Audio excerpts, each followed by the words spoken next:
আসসালামু আলাইকুম রহমতুল্লাহি বরকাতু। আলহামদুলিল্লাহ। এখন বর্তমান গ্রামের কৃষকদের অবস্থা, কেউ জমিতে আলু লাগাইছে, আবার কেউ ভুট্টা, কেউ আবার তামাক। তো আমাদের এদিকে তো বেশিরভাগ জমিতে আলু লাগানো হয়েছে।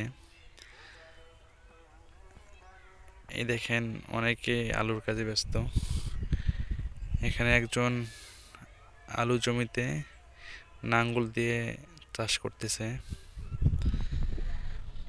ওই দিকে একজন দেখা যাচ্ছে, উনি আলুর কান্দি যেগুলো আছে ওগুলো কোদাল দিয়ে ভালোভাবে বেঁধে দিচ্ছে।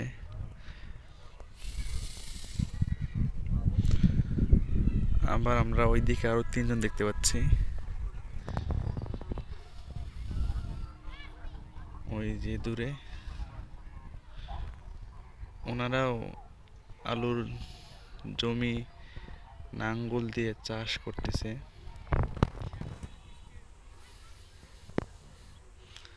তো মোটামুটি এই সময়টা কৃষকরা বিভিন্ন ধরনের সবজি চাষ নিয়ে ব্যস্ত থাকে। শীতকালীন মৌসুম, আমিও বর্তমান মাঠে আছি, কাজ করতেছি।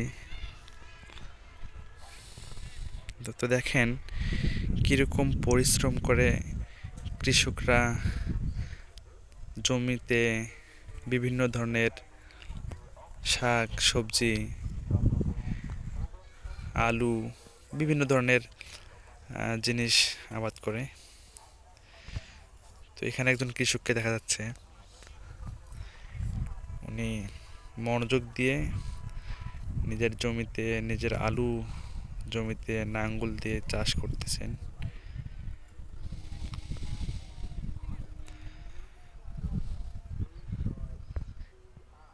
এই জমি এখন চাষ করতেছে, কিছুদিন পর আবার কোদাল দিয়ে জমির যেই লাইনে আলুগুলো দিয়েছে, আলুগুলো যখন গাছ হবে আবার বেঁধে দিবে।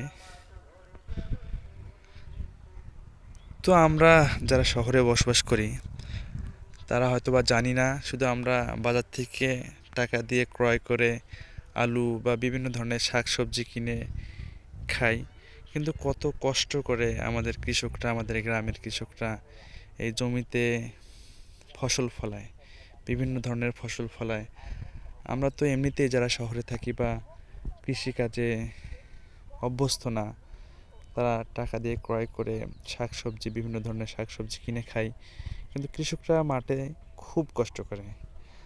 আমরা যদি মাঠে গিয়ে তাদের কষ্টগুলো একটু দেখতাম, তাহলে বুঝতে পারতাম যে কৃষকরা কেমন কষ্ট করে জমিতে ফসল ফলায়। এই যে উনি হয়তো বা ব্যস্ত, ব্যস্ত মানে কি, উনি হয়তো ক্লান্ত হয়ে গেছে। এই যে আমরা দেখতে পাচ্ছি